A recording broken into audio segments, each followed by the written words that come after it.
Good evening. It looks as if it will be a scorcher in Indiana this week, and the heat wave brings health concerns, especially for those who have to work outside. Health experts say you can lose up to a quart of fluid an hour in hot and humid weather. The education coordinator for the St. Elizabeth Emergency Department says you should drink plenty of fluids and take frequent breaks in a cool place if you have to be outside. Cheryl Bean says heat-related illnesses can be broken down into two categories. Heat exhaustion usually is the more mild form. People may start feeling fatigued, nauseated, may have some vomiting, feel lightheaded. That definitely indicates that they need to go to a cool place. They need to start drinking some cool liquids. Heat stroke is a definite life-threatening medical emergency, and you have to get into an EMS, an emergency room situation, as quickly as possible. Bean says the very old, the very young, and people with cardiovascular heart problems are more at risk for heat stress. Here's a look at how people who work outside are dealing with the heat.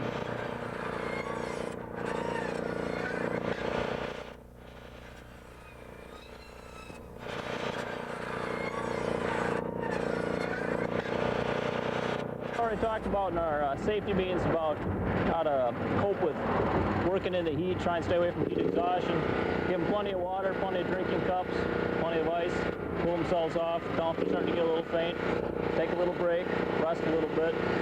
Don't try and, like I said, don't try and kill yourself out here.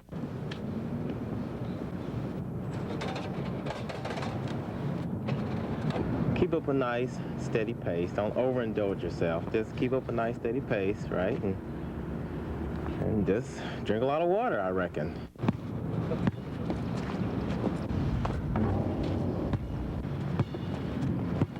Well, we decided we'd play a little basketball and then probably go get some lemonade somewhere. I've come here a few times, or I've gone swimming and stuff. But I had to play softball all weekend, and there was nothing to do except pour water on yourself to cool down.